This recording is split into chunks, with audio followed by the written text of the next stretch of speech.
Friends, ಎಲ್ಲರೂ ಹೇಗಿದ್ದೀರಾ? ನಾನು ಕೂಡ ತುಂಬ ಚೆನ್ನಾಗಿದ್ದೀನಿ. ನೀವೆಲ್ಲರೂ ತುಂಬ ಚೆನ್ನಾಗಿದ್ದೀರಾ ಅಂತ ಇವತ್ತಿನ ವಿಡಿಯೋ ಸ್ಟಾರ್ಟ್ ಮಾಡ್ತಾ ಇದ್ದೀನಿ. ಅದಕ್ಕಿಂತ ಮುಂಚೆ ಯಾರ್ಯಾರು ವಿಡಿಯೋ ನೋಡ್ತಾ ಇದ್ದೀರೋ ದಯವಿಟ್ಟು ಪ್ಲೀಸ್ ಒಂದು ಲೈಕ್ ಮಾಡ್ಕೊಳ್ಳಿ, ಹಾಗೆ ಹೊಸಬ್ರಾಗಿದ್ದರೆ ಸಬ್ಸ್ಕ್ರೈಬ್ ಮಾಡ್ಕೊಳ್ಳಿ ಅಂತ ಹೇಳ್ತಾ ಬನ್ನಿ ಇವತ್ತಿನ ವಿಡಿಯೋ ಒಳಗಡೆ ಹೋಗೋಣ. ಇವತ್ತಿನ ದಿನ ಬಂದು ಬೆಳಗ್ಗೆನೇ ಫ್ರೆಶ್ ಆಗಿದೆ ವಾತಾವರಣ. ತುಂಬ ಬಿಸಿಲು ಅಂತ ಇದ್ದಿದ್ದ ದಿನ ಯಾವಾಗ್ಲೂ ಇವತ್ತು ಸ್ವಲ್ಪ ವಾತಾವರಣ ತಂಪಾಗಿದೆ ಅನ್ನಿಸ್ತಾ ಇದೆ. ಅದೇನೋ ಗೊತ್ತಿಲ್ಲ, ತುಂಬ ಬಿಸಿಲು ಅಂದಾಗ ಎಲ್ಲನೂ ಅಪ್ಪ ಯಾವಾಗ ತಣ್ಣಗಾಗುತ್ತೆ, ಯಾವಾಗ ಮಳೆ ಬರುತ್ತೆ ಅಂದ್ಕೊಳ್ತೀವಿ. ಯಾವಾಗ ಮಳೆ ಬರ್ತಾ ಇರುತ್ತೋ ಆವಾಗ ಯಾಕಪ್ಪ ಇಷ್ಟೊಂದು ಮಳೆ ಬರುತ್ತೆ, ನಿಂತರೆ ಸಾಕು ಅಂದ್ಕೊಳ್ತೀವಿ. ಯಾವ್ದು ಬಂದ್ರೂ ನಮಗೆ ಮನುಷ್ಯರಾದವ್ರಿಗೆ ಸಹಿಸ್ಕೊಳ್ಳೋಕ್ಕೆ ಆಗಲ್ಲ. ಹಾಗೆಯೇ ಬೆಳಗ್ಗೆ ನೋಡಿ ಎಷ್ಟು ಚೆನ್ನಾಗಿ ಹಸಿರಾಗಿ ಗಿಡಗಳೆಲ್ಲ ಚೆನ್ನಾಗಿ ಫ್ರೆಶ್ ಆಗಿ ಕಾಣ್ತಾ ಇದೆ.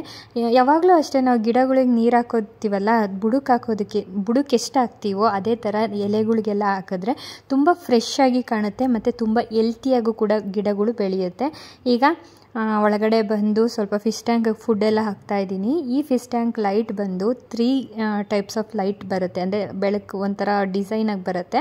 ಒಂದು ವೈಟು ಮತ್ತು ಒಂದು ಪಿಂಕ್ ಆ್ಯಂಡ್ ವೈಟು ಮತ್ತು ಫುಲ್ ಪಿಂಕು ಬ್ಲೂ ಆಗಿ ಆ ಥರ ಎಲ್ಲ ಮಿಕ್ಸ್ ಆಗಿ ಬರುತ್ತೆ, ಚೆನ್ನಾಗಿ ಕಾಣುತ್ತೆ. ಯಾವಾಗ ಬೇಕಾದರೂ ಒಂದೊಂದು ಲೈಟ್ ಕಲರ್ನ ಹಾಕ್ಕೊಂಡು ಬಿಡ್ತೀನಿ ನಾನು. ಹಾಗೆಯೇ ತಿಂಡಿಗೆ ಅಂದ್ಬಿಟ್ಟು ಬಂದೆ. ಏನು ಮಾಡೋದು ಅಂತ ಯೋಚನೆ ಮಾಡ್ತಾ ಕೂತಿದ್ದೆ. ಏನು ಯೋಚನೆ ಮಾಡೋಂಗಿಲ್ಲ ಅಂತ ಆಮೇಲೆ ನೆನಪಾಯಿತು, ಮರ್ತೇ ಹೋಗ್ಬಿಟ್ಟಿದ್ದೀನಿ. ಹಿಂದಿನ ದಿನ ದೋಸೆ ಇಟ್ಟು ರುಬ್ಬಿಟ್ಟಿದ್ದೀನಿ, ಬಟ್ ಬೆಳಗ್ಗೆಯಿಂದ ಏನು ತಿಂಡಿ ಮಾಡೋದು ಅಂತ ಯೋಚನೆ ಮಾಡ್ತಾಯಿದ್ದೀನಿ. ಈ ಥರ ಕನ್ಫ್ಯೂಸ್ ನಿಮ್ಗೆ ಯಾರಿಗಾಗಿದೆ ಅಂತ ಕಮೆಂಟ್ ಮಾಡಿ. ನಾನಂತೂ 2-3 ಸಲ ಇದೇ ಥರನೇ ಮಾಡ್ಕೊಂಡಿರೋದು. ನೈಟ್ ರುಬ್ಬಿರೋದು ಮರ್ತೋಗ್ಬಿಟ್ಟು ಬೆಳಗ್ಗೆ ಎದ್ದು ಯೋಚನೆ ಮಾಡೋದಾಗಿರುತ್ತೆ. ಈಗ ದೋಸೆ ಇಟ್ಟು 2 ಟೈಮ್ಸ್ಗನ ರುಬ್ಬಿಟ್ಕೊಳ್ತೀನಿ, 2 ಸಲ ತಿಂಡಿಗನ ಆಗುತ್ತೆ ಅನ್ನೋ ಥರ. ಈಗ ಒಂದು ಸ್ವಲ್ಪ ಅರ್ಧ ಎತ್ತಿಟ್ಬಿಡ್ತೀನಿ. ಈಗ ಎಷ್ಟು ಬೇಕೋ ಅಷ್ಟು ರೆಡಿ ಮಾಡ್ಕೊಳ್ತೀನಿ. ಉಪ್ಪೇನು ಹಾಕಿರಲ್ಲ ನಾನು ನೈಟೇನೆ, ಹಾಗೆ ರುಬ್ಬಿ ಇಟ್ಬಿಡ್ತೀನಿ. ಈಗ ಬೆಳಗ್ಗೆ ಎದ್ಬಿಟ್ಟು ಎಷ್ಟಕ್ಕೆ ಬೇಕೋ ಅಷ್ಟು ಉಪ್ಪು ಹಾಕ್ಕೊಂಡು ಇನ್ನು ಅರ್ಧ ಉಪ್ಪು ಹಾಕದೇ ಇರೋದನ್ನ ನಾನು ಫ್ರಿಡ್ಜಲ್ಲಿ ಎತ್ತಿಟ್ಕೊಳ್ತೀನಿ. ಈ ಥರ ಮಾಡೋದ್ರಿಂದ ಇನ್ನೊಂದು ದಿನ ನಮಗೆ ತಿಂಡಿ ಯೋಚನೆನೇ ಬರೋಲ್ಲ, ಆ ಥರ ಆಗುತ್ತೆ. ಹಾಗೆಯೇ ಈಗ ದೋಸೆ ಮಾಡೋ ಇದಕ್ಕೆ ನಾನು ಪಲ್ಯ ಮಾಡ್ಕೊಳ್ತಾ ಇದ್ದೀನಿ. ತುಂಬ ತರಕಾರಿಗಳೆಲ್ಲ ಹಾಕಿ ಕೂಟ್ ಮಾಡ್ಕೊಳ್ಳೋಣ ಅಂದ್ಕೊಂಡೆ, ಆದರೆ ನನ್ನ ಮಗಳಿಗೆ ಅಷ್ಟು ಆ ಥರ ಇಷ್ಟ ಆಗಲ್ಲ ಅಂದ್ಬಿಟ್ಟು ಸರಿ ಆಲೂಗಡ್ಡೆ ಪಲ್ಯ ಮಾಡಿಬಿಡೋಣ ಅಂತ ಮಾಡ್ಕೊಳ್ತಾ ಇದ್ದೀನಿ. ಬಾಗಿಲು ಕೂಡ ಬೆಳಗ್ಗೆನೇ ಎಲ್ಲ ತೊಳ್ಕೊಂಡಿದ್ದೀನಿ, ಇನ್ನು ರಂಗೋಲಿ ಕೂಡ ಬಿಡಬೇಕು. ಫಸ್ಟ್ ತಿಂಡಿ ಮಾಡ್ಕೊಳ್ಳೋಣ. ಸ್ವಲ್ಪ ಬಾಗಿಲೆಲ್ಲ ತೊಳೆಯೋದಕ್ಕೆ ಲೇಟ್ ಆಗೋಯಿತು. ತಿಂಡಿ ಮಾಡ್ಕೊಳ್ಳೋಣ ಅಂದ್ಬಿಟ್ಟು ಸ್ವಲ್ಪ ಪಾತ್ರೆ ಎಲ್ಲ ಜೋಡಿಸ್ಕೊಂಡು ಚಟ್ನಿಗೂ ಕೂಡ ರೆಡಿ ಮಾಡ್ಕೊಳ್ತಾ ಇದ್ದೀನಿ. ಆಲೂಗಡ್ಡೆ ಪಲ್ಯ, ಚಟ್ನಿ ಮತ್ತು ದೋಸೆ ಇದಿದ್ದರೆ ಚೆನ್ನಾಗಿರುತ್ತೆ ಬೆಳಗ್ಗೆ ಹೊತ್ತು. ಬೇಗನೂ ಕೂಡ ಆಗುತ್ತೆ, ಏನು ರಿಸ್ಕ್ ಅನಿಸಲ್ಲ ಚಟ್ನಿ ಎಲ್ಲ ಮಾಡ್ಕೊಳ್ಳೋದಕ್ಕೆ. ಈಗ ಚಟ್ನಿಗೂ ರುಬ್ಬಿಟ್ಕೊಂಡಿದ್ದ ನಂತರ ಅಷ್ಟರಲ್ಲಿ ಈ ಕಡೆ ಆಲೂಗಡ್ಡೆನೂ ಕೂಗಿದೆ, ಒಂದು 3 ವಿಷಲ್ ಕೂಗಿಸ್ಕೊಳ್ತೀನಿ. ಹಾಗೆಯೇ ಸಿಪ್ಪೆ ಎಲ್ಲ ತೆಗೆದಿಟ್ಕೊಳ್ತಾ ಇದ್ದೀನಿ. ಇದರ ರೆಸಿಪಿ ನಿಮಗೆ ಬೇಡ, ಯಾಕಂದರೆ ಯಾವಾಗಲೂ ತೋರಿಸ್ತಾ ಇದ್ದರೆ ಒಂದೇ ಥರ ರೆಸಿಪಿ ಆಗೋಗ್ಬಿಡುತ್ತೆ. ಅದಕ್ಕೋಸ್ಕರ ಇವತ್ತಿನ ರೆಸಿಪಿ ಎಲ್ಲ ನಾನು ಸ್ವಲ್ಪನೇ ತೋರಿಸ್ತಾ ಇದ್ದೀನಿ. ಚಟ್ನಿಗೆ ಮತ್ತು ಆಲೂಗಡ್ಡೆ ಪಲ್ಯ ಒಗ್ಗರಣೆ ಹಾಕೋದು ಪೂರ್ತಿಯಾಗಿ ತೋರಿಸಿದ್ರೆ ಅಷ್ಟೇ ನೀವು ಬೈದ್ಬಿಡ್ತೀರಾ, ಮತ್ತು ಯಾವಾಗಲೂ ಮಾಡಿದ್ದೇ ಮಾಡ್ತೀರಾ ಅಡುಗೆ ಅಂತ. ನಮ್ಮ ಹೆಣ್ಮಕ್ಳಿಗೆ ಯಾವ್ದು ಈಸಿ ಆಗುತ್ತೋ ಆ ಟೈಮ್ಗೆ ಅದನ್ನೇ ಮಾಡ್ಕೊಳ್ತಾ ಇರ್ತೀವಿ. ಈಗ ಮಾಮೂಲಿಯಾಗಿ ಆಲೂಗಡ್ಡೆ ಎಲ್ಲ ಚೆನ್ನಾಗಿ ಸ್ಮ್ಯಾಶ್ ಮಾಡಿ ಇಟ್ಕೊಂಡಿದ್ದೀನಿ. ಈ ಕಡೆ ಒಗ್ಗರಣೆ ಕೂಡ ಹಾಕ್ಕೊಳ್ತಾ ಇದ್ದೀನಿ.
ಈಗಂತೂ ಬೇಸಿಗೆ ಆಗಿರೋದ್ರಿಂದ ಒಂದಿನೂ ಮಿಸ್ ಇಲ್ದಿರ ಮಜ್ಜಿಗೆ ಎಲ್ಲ ಮಾಡಿಕೊಡ್ತಾನೆ ಇರ್ತೀನಿ ನನ್ನ ಹಸ್ಬೆಂಡ್ಗೆ ಮಕ್ಕಳಿಗೆಲ್ಲನೂ.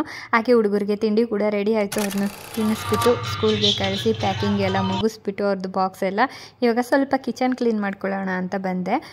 ಡೈಲಿನೂ ಮಾಡ್ಕೊಳ್ತಾ ಇರ್ತೀನಿ. ಇವತ್ತು ಪೂರ್ತಿಯಾಗಿ ಸ್ವಲ್ಪ ಟೈಲ್ಸ್ ಎಲ್ಲ ಕ್ಲೀನ್ ಮಾಡ್ಕೊಂಬಿಡೋಣ ಅಂತ ಅಂದ್ಕೊಂಡು ಇವತ್ತೆಲ್ಲ ಸ್ಟವ್ ಎಲ್ಲ ಸ್ವಲ್ಪ ದೋಸೆ ಮಾಡಿದ್ದಿನ ಗೊತ್ತಲ್ಲ, ಸ್ವಲ್ಪ ಜಿಡ್ಡು ಜಾಸ್ತಿ ಆಗಿರುತ್ತೆ ಅಂತ ಇದೇ ನೆಪದಲ್ಲೇ ಟೈಲ್ಸು ಮತ್ತು ಶೆಲ್ಪು ಎಲ್ಲ ಕ್ಲೀನಾಗಿ ವಾಶ್ ಮಾಡ್ಕೊಳ್ತಾ ಇದ್ದೀನಿ. ಸ್ವಲ್ಪ ಪಿತಾಂಬರಿ, ವಾಷಿಂಗ್ ಪೌಡರು ಮತ್ತು ಸೋಪು ಎಲ್ಲ ಹಾಕ್ಬಿಟ್ಟು ಬೇಗ ಬೇಗ ಉಜ್ಕೊಂಡ್ಬಿಟ್ರೆ ಕ್ಲೀನಾಗಿ ಹೋಗುತ್ತೆ. ಗಲೀಜೇನು ಆಗಿರಲ್ವಲ್ಲ, ಅದಕ್ಕೋಸ್ಕರ ಎಲ್ಲ ಸ್ವಲ್ಪ ಸ್ವಲ್ಪ ಹಾಕ್ಕೊಂಡು ಕ್ಲೀನಾಗಿ ಉಜ್ಕೊಂಡ್ರೆ ಆಯಿತು. ಈ ಥರ ಮಾಡ್ಕೊಳ್ಳೋದ್ರಿಂದ, ವಾರಕ್ಕೊಂದ್ಸಲಿ ಮಾಡ್ಕೊಳ್ಳೋದ್ರಿಂದ ನಮಗೆ ಈ ಹಬ್ಬ ಟೈಮಲ್ಲಾಗಲಿ ಇಲ್ಲ ಯಾವುದೋ ಒಂದು ಇಂಪಾರ್ಟೆಂಟ್ ಟೈಮ್ ಮನೇಲಿ ಪೂಜೆ ಪುನಸ್ಕಾರ ಮಾಡಬೇಕು ಅನ್ನೋಗ, ಮನೆ ಡೀಪ್ ಕ್ಲೀನಿಂಗ್ ಮಾಡಬೇಕು ಅನ್ನೋಗ ರಿಸ್ಕ್ ಆಗೋಲ್ಲ. ಬೇಗನೆ ವಾಶ್ ಮಾಡ್ಕೊಂಡ್ಬಿಡ್ಬೋದು, ಬೇಗನೆ ಕ್ಲೀನಿಂಗ್ ಆಗೋಗ್ಬಿಡುತ್ತೆ. ಇಲ್ಲ ನಾವು ಯಾವಾಗಲೋ ಒಂದ್ಸಲಿ 6 ತಿಂಗಳಿಗೋ 3 ತಿಂಗಳಿಗೋ ಈ ಥರ ಕ್ಲೀನ್ ಮಾಡ್ಕೊಳ್ಳೋದ್ರಿಂದ ಸ್ವಲ್ಪ ಟಯರ್ಡ್ನೆಸ್ ಆಗುತ್ತೆ. ಉಜ್ತಾನೆ ಇರಬೇಕು, ಎಷ್ಟು ಉಜ್ಜಿದ್ರೂ ಕೆಲವೊಂದು ಗಲೀಜು ಹೋಗಲ್ಲ ಅಂತ ಆಗೋಗ್ಬಿಡುತ್ತೆ. ಅದಕ್ಕೋಸ್ಕರ ನನ್ನ ಕಡೆಯಿಂದ ನಿಮ್ಗೆ ಏನಪ್ಪ ಟಿಪ್ಸ್ ಅಂದರೆ, ವಾರಕ್ಕೆ ಒಂದು ಸಲ ಈ ಥರ ಒಂದು 5 ರಿಂದ 10 ನಿಮಿಷ ಅಷ್ಟೇ ಇದನ್ನು ಕ್ಲೀನಿಂಗ್ ಮಾಡೋದಕ್ಕಾಗೋದು. ಮಿನಿಮಮ್ ಅಂದರೆ ಒಂದು 15 ನಿಮಿಷ ಅಂತ ಇಟ್ಕೊಳ್ಳಿ ಅಷ್ಟೇ. ಈ ಥರ ಮಾಡ್ಕೊಳ್ಳೋದ್ರಿಂದ ತುಂಬ ಬೇಗನೂ ಆಗುತ್ತೆ. ಆವಾಗವಾಗ ನೀಟಾಗಿದ್ದರೆ ನಮಗೂ ಅಡುಗೆ ಮನೆ ನೋಡೋಕ್ಕೆ ಖುಷಿ ಆಗೋಗ್ಬಿಡುತ್ತೆ. ಯಾಕಂದರೆ ನಾವು ಪ್ರತಿದಿನವೂ ಟೈಮ್ ಸ್ಪೆಂಡ್ ಮಾಡೋದು ಒಂದು ದಿನದಲ್ಲಿ ಅರ್ಧ ದಿನ ಅಂತೂ ನಾವು ಅಡುಗೆ ಮನೆಯಲ್ಲೇ ಇರ್ತೀವಿ. ಆ ಅರ್ಧ ದಿನದಲ್ಲಿ ನಾವು ಖುಷಿಯಾಗಿರಬೇಕು ಅಂದರೆ ಈ ಥರ ಪೂರ್ತಿಯಾಗಿ ಕ್ಲೀನಾಗಿ ಇಟ್ಕೊಳ್ಬೇಕು ಅಂತ ನನ್ನ ಅನಿಸಿಕೆ ಅಷ್ಟೇ. ನಿಮಗೆಲ್ಲ ಹೇಗೆ ಅನ್ನಿಸ್ತೆ ಅಂತ ಕಮೆಂಟ್ ಮಾಡಿ. ಆಮೇಲೆ ಈ ಪೇಂಟ್ ಮಾಡಿದ್ನಲ್ಲ, ನಾನು ವೈಟ್ ಆಯಿಲ್ ಪೇಂಟ್ನ ಈ ಥರ ಇಟ್ಕೊಂಡ್ಬಿಟ್ಟಿರ್ತೀನಿ. ಸ್ವಲ್ಪ ಕಲರೆಲ್ಲ ಒಟ್ಟೋಗಿರುತ್ತೆ ಅಂದರೆ ವಾಶ್ ಮಾಡ್ತಾ ಅದರದ್ದು ಪೇಂಟೆಲ್ಲ ಹೋದಾಗ ಈ ಥರ ಬರ್ಕೊಳ್ತೀನಿ. ನನಗೆ ಇಷ್ಟ ಈ ಥರ ಎಲ್ಲ. ಆಮೇಲೆ ಆ ಬ್ಲ್ಯಾಕ್ ಟೈಲ್ಸ್ ಮೇಲೆ, ಆ ಬ್ಲ್ಯಾಕ್ ಸ್ಟವ್ ಮೇಲೆ ಈ ಥರ ವೈಟ್ ಪೇಂಟಲ್ಲಿ ಬಿಟ್ಟರೆ ಎಷ್ಟು ಚೆನ್ನಾಗಿ ಕಾಣುತ್ತಲ್ಲ. ಇದು ಡ್ರೈ ಆಗೋಕ್ಕೆ ಮಿನಿಮಮ್ ಅಂದರೂ ಒಂದು 4 to 5 ಅವರ್ಸನ್ನು ಆಗಬೇಕು. ಇಲ್ಲ ಒಂದು ದಿನ ಪೂರ್ತಿಯನ್ನು ಡ್ರೈ ಆಗೋಕ್ಕೆ ಬಿಟ್ಟರೆ ತುಂಬ ಚೆನ್ನಾಗಿರುತ್ತೆ. ಹಾಗೆಯೇ ಸ್ವಲ್ಪ ಎಲ್ಲ ಇನ್ನೇನು ಮಾಮೂಲಿ ಕೆಲಸ ಎಲ್ಲ ತುಂಬ ಕಮ್ಮಿ ಇರೋ ಕಾರಣಕ್ಕೆ ಅಡುಗೆ ಮನೆಯಲ್ಲಿ ಸ್ಟವ್ ಮೇಲೆ ಇವಾಗ ಕಾಫಿ ಮಾಡಿಬಿಡೋಣ ಅಂದ್ಬಿಟ್ಟು ಆಂಟಿ ಬಂದರು. ಅಷ್ಟೊತ್ತಿಗೆ ಹಾಲೆಲ್ಲ ಇಟ್ಟು ಕಾಯಿಸಿ ಕಾಫಿ ಕೂಡ ಮಾಡಿದ್ದಾಯಿತು. ಆನಂತರ ನನ್ನ ಹಸ್ಬೆಂಡ್ ಸೊಪ್ಪು ತಂದಿದ್ದರು. ಇನ್ನೊಂದೇನೆಂದರೆ ಅವ್ರಿಗೆ ಗೊತ್ತಿರಲಿಲ್ಲ, ನಾನು ಚಿಕನ್ ತರಿಸಿಟ್ಟಿದ್ದೆ. ಅವ್ರಿಗೆ ಸರ್ಪ್ರೈಸಾಗಿ ಇವತ್ತು ಚಿಕನಲ್ಲಿ ಏನಾನ ಮಾಡಿಕೊಡೋಣ ಅಂತ. ಯಾಕಂದರೆ ಅವ್ರಿಗೆ ಯಾವಾಗಲೂ ಅಷ್ಟೇ ಚಿಕನ್ ರೆಸಿಪಿಯಲ್ಲಿ ಡಿಫ್ರೆಂಟಾಗಿ ಮಾಡಿಕೊಟ್ರೆ ತುಂಬ ಇಷ್ಟ. ಸರಿ ಸೊಪ್ಪು ತಂದುಬಿಟ್ರಲ್ಲಮ್ಮ, ಸೊಪ್ಪು ಮಾಡು, ತುಂಬ ದಿನ ಆಯಿತು ಅಂತ ಅಂದರು. ಸರಿ ಆಯಿತು ಅಂದ್ಬಿಟ್ಟು ನಾನು ಎಲ್ಲ ಮಾಡಿಕೊಡ್ತೀನಿ ಅಂತ ಸೊಪ್ಪೆಲ್ಲ ಬಿಡಿಸಿ ಕ್ಲೀನಾಗಿ ಪ್ಯಾಕ್ ಮಾಡಿ ಫ್ರಿಡ್ಜಲ್ಲಿ ಇಡ್ತಾಯಿದ್ದೆ. ಯಾಕೆ ಫ್ರಿಡ್ಜಲ್ಲಿ ಇಡ್ತೀಯಾ ಅಂದರು. ನಾನು ಸಂಜೆ ಮೇಲೆ ಮಾಡಿಕೊಡ್ತೀನಿ ಅಂತ ಸುಮ್ಮನೆ ಹೇಳಿದೆ. ಅಷ್ಟರಲ್ಲಿ ನಾನು ಚಿಕನ್ ಮಾಡೋಣ ಅಂತ ರೆಡಿ ಮಾಡ್ಕೊಂಡ್ಬಿಟ್ಟಿದ್ದೆ. ಈಗ ಸೊಪ್ಪೆಲ್ಲ ಬಿಡಿಸಿ ಇದನ್ನು ನಾನು ಫ್ರಿಡ್ಜಲ್ಲಿ ಇಡ್ತೀನಿ, ನೆಕ್ಸ್ಟ್ ಡೇಗೆ ಆಗುತ್ತಲ್ವಾ ಅಂತ. ಅದಕ್ಕೋಸ್ಕರ ಈಗ ಅದಕ್ಕೂ ಮುಂಚೆ ಎಲ್ಲ ಮಾಡಿದೆ. ಬಾಗಿಲೆಲ್ಲ ತೊಳೆದಿದ್ದೀನಿ ಅನ್ನಲ್ಲ, ರಂಗೋಲಿ ಹಾಕೋದೆ ಮರ್ತೋಗ್ಬಿಟ್ಟಿದ್ದೀನಿ. ಇವತ್ತೊಂದು ಸಿಂಪಲ್ಲಾಗಿ ರಂಗೋಲಿ ಹಾಕ್ಕೊಂಡು ಬರೋಣ, ನೋಡ್ಕೊಂಬನ್ನಿ.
ರಂಗೋಲಿ ಎಲ್ಲ ಹಾಕಿದ ತಕ್ಷಣವೇ ಹೋಗಿ ಫ್ರೆಶ್ ಅಪ್ ಆಗಿಬಿಟ್ಟು ದೀಪ ಹಚ್ಬಿಟ್ಟೆ. ಯಾಕಂದರೆ ಮಧ್ಯಾಹ್ನಕ್ಕೆ ಅಡುಗೆ ಮಾಡಬೇಕು ಅಂತ ನಿಮ್ಗೆ ಹೇಳಿದ್ನಲ್ಲ, ಚಿಕನ್ ಮಾಡೋಣ ಅಂತ. ಫಸ್ಟ್ ದೀಪ ಹಚ್ಬಿಟ್ರೆ ಸಂಜೆ ಮೇಲೆ ದೀಪ ಹಚ್ಚೋ ಅವಶ್ಯಕತೆ ಇರಲ್ಲ ಅಂದ್ಬಿಟ್ಟು ಬೆಳಗ್ಗೆನೇ ಪೂಜೆ ಎಲ್ಲ ಮುಗಿಸ್ಕೊಂಡೆ. ಈಗ ಟೈಮ್ ಬಂದು 11 ಗಂಟೆ ಆಗಿದೆ. ಇವತ್ತು ಚಿಕನ್ ಗೀ ರೋಸ್ಟ್ ಮಾಡೋಣ ಅಂದ್ಬಿಟ್ಟು ಮಾಡ್ತಾಯಿದ್ದೀನಿ. ರೋಸ್ಟಾಗೇನು ಮಾಡ್ತಾಯಿಲ್ಲ, ಸ್ವಲ್ಪ ಗೊಜ್ಜು ರೀತಿಯೇ ಮಾಡ್ಕೊಳ್ತಾ ಇದ್ದೀನಿ. ಅದಕ್ಕೆ ಏನೇನು ಬೇಕು ಅಂತ ನೋಡ್ಕೊಂಬರೋಣ ಬನ್ನಿ. ಒಂದು 4ರಿಂದ 5 ಸ್ಪೂನಷ್ಟು ತುಪ್ಪ ಹಾಕ್ಕೊಳ್ತಾ ಇದ್ದೀನಿ. ಗೀ ರೋಸ್ಟ್ ಅಂದಮೇಲೆ ತುಪ್ಪದಲ್ಲೇ ಮಾಡ್ಕೊಳ್ಬೇಕಾಗುತ್ತೆ. ನಿಮ್ಗೆ ಬೇಡ ಅಂದರೆ ಆಯಿಲಲ್ಲೂ ಕೂಡ ಮಾಡ್ಕೊಳ್ಬೋದು. ಹಾಗೆಯೇ ಒಂದು ಈರುಳ್ಳಿನ ಸಣ್ಣದಾಗಿ ಹೆಚ್ಕೊಂಡು ಹಾಕ್ಕೊಂಡಿದ್ದೀನಿ. ಅದನ್ನು ಚೆನ್ನಾಗಿ ಫ್ರೈ ಆಗಿದ ತಕ್ಷಣ ನಾನು ಚಿಕನ್ ಹಾಕ್ಕೊಳ್ತಾ ಇದ್ದೀನಿ. ಚಿಕನ್ ಹಾಕ್ಕೊಂಡಿದ ನಂತರ ಅರಿಶಿನ, ರುಚಿಗೆ ತಕ್ಕಷ್ಟು ಉಪ್ಪು ಹಾಕ್ಕೊಂಡು ಚೆನ್ನಾಗಿ ಫ್ರೈ ಆಗಬೇಕು. ಇದರಲ್ಲಿ ನೀರಿನಂಶ ಎಲ್ಲ ಇಳಿದು ನೀರೆಲ್ಲ ಅಬ್ಸರ್ವ್ ಆಗಿ ಮತ್ತು ಆಯಿಲ್ ಬಿಟ್ಕೊಳ್ಬೇಕು, ಆಯಿಲೆಲ್ಲ ತುಪ್ಪ ಬಿಟ್ಕೊಳ್ಬೇಕು. ಅಲ್ಲಿವರೆಗೂ ಇದನ್ನು ಚೆನ್ನಾಗಿ ಫ್ರೈ ಮಾಡ್ಕೊಳ್ಬೇಕಾಗತ್ತೆ. ಅದು ಫ್ರೈ ಆಗೋಷ್ಟರಲ್ಲಿ ಈ ಕಡೆ ನಾನು ಇದಕ್ಕೆ ಒಂದು ಸಿಂಪಲ್ಲಾಗಿ ಒಂದು ಮಸಾಲೆ ರೆಡಿ ಮಾಡ್ಕೊಳ್ತಾ ಇದ್ದೀನಿ. ಒಂದು 2ರಿಂದ 3 ಸ್ಪೂನ್ ಧನಿಯಾ, ಹಾಗೆ ಬ್ಯಾಡಗೆ ಮೆಣಸಿನ್ಕಾಯಿ, ಹಾಗೆ ಖಾರಕ್ಕೆ ಒಣಮೆಣಸಿನ್ಕಾಯಿ ಇಷ್ಟು ಹಾಕ್ಕೊಂಡು ಚೆನ್ನಾಗಿ ಫ್ರೈ ಮಾಡ್ಕೊಳ್ತಾ ಇದ್ದೀನಿ. ಅದು ಫ್ರೈ ಆಗ್ತಾ ಇರೋಂಗೆ ಅದಕ್ಕೆ ಇನ್ನು ಸ್ವಲ್ಪ ಒಂದು 4ರಿಂದ 5 ಲವಂಗ ಹಾಕ್ಕೊಳ್ತಾ ಇದ್ದೀನಿ. ಹಾಗೆ 1 ಇಂಚಷ್ಟು ಚಕ್ಕೆ ಇದು ಹಾಕ್ಕೊಂಡಿದ ನಂತರ ಸ್ವಲ್ಪ ಸೋಂಪು, ಸ್ವಲ್ಪ ಜೀರಿಗೆ ಇಷ್ಟು ಹಾಕ್ಕೊಂಡು ಚೆನ್ನಾಗಿ ಫ್ರೈ ಮಾಡ್ಕೊಳ್ಬೇಕಾಗುತ್ತೆ. ಹಾಗೆ 1-2 ಏಲಕ್ಕಿ ಕೂಡ ಹಾಕ್ಕೊಂಡು ಚೆನ್ನಾಗಿ ಫ್ರೈ ಮಾಡಿಕೊಂಡು ಇದು ಕಂಪ್ಲೀಟಾಗಿ ತಣ್ಣಗಾದ್ಮೇಲೆ ಸ್ವಲ್ಪ ನೀರು ಹಾಕ್ಕೊಂಡು ರುಬ್ಕೊಳ್ಬೇಕು. ಅದು ತಣ್ಣಗಾಗಲಿ ಅಷ್ಟರಲ್ಲಿ ಈ ಕಡೆ ನೋಡಿ ಚಿಕನಲ್ಲಿ ತುಪ್ಪ ಎಲ್ಲ ಈಸಿಯಾಗಿ ಬಿಟ್ಕೊಳ್ತಾ ಇದೆ. ಈ ಟೈಮಲ್ಲಿ ನಾನು 1-2 ಈರುಳ್ಳಿನ ರುಬ್ಬಿ ಹಾಕ್ಕೊಳ್ತಾ ಇದ್ದೀನಿ. ಈರುಳ್ಳಿ ಪೇಸ್ಟು, ಆಮೇಲೆ ಶುಂಠಿ ಬೆಳ್ಳುಳ್ಳಿ ಪೇಸ್ಟು ಮನೆಯಲ್ಲೇ ಮಾಡಿ ಹಾಕ್ಕೊಳ್ಳಿ, ಹೊರಗಡೆಯಿಂದ ತರಬೇಡಿ. ಶುಂಠಿ ಬೆಳ್ಳುಳ್ಳಿ ಪೇಸ್ಟು ತುಂಬ ಚೆನ್ನಾಗಿರುತ್ತೆ. ಇದು ಇಷ್ಟು ಚೆನ್ನಾಗಿ ಫ್ರೈ ಆಗಬೇಕು, ಹಸಿ ವಾಸನೆ ಹೋಗಬೇಕು, ಅಲ್ಲಿವರೆಗೂ ಈ ಚಿಕನ್ನ ಫ್ರೈ ಮಾಡ್ಕೊಳ್ಬೇಕಾಗುತ್ತೆ. ಆನಂತರ ನಾನು ಆ ಕಡೆ ಸೈಡಲ್ಲಿ ರಸಮ್ ಕೂಡ ಮಾಡ್ಕೊಳ್ತಾ ಇದ್ದೀನಿ, ಬೇಗ ಆಗುತ್ತೆ ಅಂದ್ಬಿಟ್ಟು. ರಸಮ್ ರೆಸಿಪಿ ತುಂಬ ವೀಡಿಯೋಸಲ್ಲಿ ತೋರಿಸಿರೋದ್ರಿಂದ ನಾನು ಕಂಪ್ಲೀಟಾಗಿ ಏನೂ ತೋರಿಸ್ತಾ ಇಲ್ಲ ಇದರಲ್ಲಿ. ಈ ಕಡೆ ರಸಮ್ ಆಗೋಷ್ಟರಲ್ಲಿ ಈ ಕಡೆ ಚಿಕನ್ನು ಕೂಡ ಈರುಳ್ಳಿ ಶುಂಠಿ ಬೆಳ್ಳುಳ್ಳಿ ಪೇಸ್ಟ್ ಹಾಕಿದ್ವಲ್ಲ, ಹಸಿ ವಾಸನೆ ಎಲ್ಲ ಚೆನ್ನಾಗಿ ಹೋಗುತ್ತೆ. ಹೋಗಿದ ನಂತರ ಈ ಕಡೆ 1-2 ಟೊಮೆಟೊನ ನಾನು ಪೇಸ್ಟ್ ಮಾಡಿ ಹಾಕ್ಕೊಳ್ತಾ ಇದ್ದೀನಿ. ಅದನ್ನು ಚೆನ್ನಾಗಿ ಕ್ಲೀನಾಗಿ ಮಿಕ್ಸ್ ಮಾಡ್ಕೊಂಡಿದ ನಂತರ ಈ ಕಡೆ ಧನಿಯಾ, ಒಣಮೆಣಸಿನ್ಕಾಯಿ ಎಲ್ಲ ಕಂಪ್ಲೀಟಾಗಿ ತಣ್ಣಗಾಗಿದೆ. ನೀವು ಪೌಡ್ರ್ ಮಾಡ್ಕೊಳ್ಳೋದಕ್ಕಿಂತ ಕ್ಲೀನಾಗಿ ಸ್ವಲ್ಪ ನೀರು ಹಾಕ್ಕೊಂಡು ಪೇಸ್ಟ್ ಥರ ಮಾಡಿಕೊಂಡೇ ಹಾಕ್ಕೊಳ್ಳಿ. ತುಂಬ ಚೆನ್ನಾಗಿ ಬರುತ್ತೆ, ತುಂಬ ಟೇಸ್ಟಿಯಾಗೂ ಕೂಡ ಬಂದಿತ್ತು ಚಿಕನ್ನು. ನನ್ನ ಹಸ್ಬೆಂಡ್ಗಂತೂ ಸಿಕ್ಕಾಪಟ್ಟೆ ಇಷ್ಟ ಆಯಿತು. ಬಟ್ ಅದರ ವಿಡಿಯೋ ಮಾಡಲಿಕ್ಕೆ ಹೋಗಲಿಲ್ಲ, ಅವ್ರಿಗೆ ವಿಡಿಯೋ ಮಾಡೋದು ಅದೆಲ್ಲ ಅಷ್ಟು ಇಷ್ಟ ಆಗಲ್ಲ ಅನ್ನೋ ಕಾರಣಕ್ಕೆ ವಿಡಿಯೋ ಏನೂ ಮಾಡಲಿಲ್ಲ. ಯಾವಾಗ ಅವ್ರು ಮಾತಾಡ್ತೀನಿ ಅನ್ನೋ ಟೈಮಲ್ಲಿ ನಾನು ಖಂಡಿತವಾಗ್ಲೂ ಅವ್ರ ಕೈಯಲ್ಲಿ ಮಾತಾಡಿಸ್ತೀನಿ. ಈಗ ಚಿಕನ್ ಚೆನ್ನಾಗಿ ಮಿಕ್ಸ್ ಮಾಡಿ ಸುತ್ತಲೂ ತುಪ್ಪ ಬಿಟ್ಕೊಳ್ಬೇಕು. ಆಮೇಲೆ ಲಾಸ್ಟಲ್ಲಿ 1-2 ಸ್ಪೂನು ತುಪ್ಪ ಹಾಕ್ಕೊಳ್ಳೋದು ಮಾತ್ರ ಮರಿಬೇಡಿ, ಇದು ವಿಡಿಯೋ ಸ್ಕಿಪ್ ಆಗಿದೆ. ಆನಂತರ ಸ್ವಲ್ಪ ಕರಿಬೇವು, ಲಾಸ್ಟಿಗೆ ಸ್ವಲ್ಪ ಕೊತ್ತಂಬರಿ ಸೊಪ್ಪು ಹಾಕ್ಕೊಂಡ್ರೆ ರುಚಿಯಾದ ಚಿಕನ್ ಗೀ ರೋಸ್ಟ್ ರೆಡಿಯಾಗಿದೆ. ಇದಕ್ಕೆ ರೋಟಿ, ಚಪಾತಿ ಯಾವುದೇ ಕಾಂಬಿನೇಷನ್ ಆದರೂ ತುಂಬ ಚೆನ್ನಾಗಿರುತ್ತೆ. ಓಕೆ ಫ್ರೆಂಡ್ಸ್, ಈ ವಿಡಿಯೋ ನಾನು ಇಲ್ಲಿಗೆ ಎಂಡ್ ಮಾಡ್ತೀನಿ. ಈ ರೆಸಿಪಿ ಹೇಗೆ ಅನ್ನಿಸ್ತು ಅಂತ ಕಮೆಂಟ್ ಮಾಡಿ. ಹಾಗೆ ಇನ್ನೊಂದು ಹೊಸ ವ್ಲಾಗಲ್ಲಿ ಸಿಗ್ತೀನಿ. ಅಲ್ಲಿವರೆಗೂ ಟೇಕ್ ಕೇರ್, ಬಾಯ್.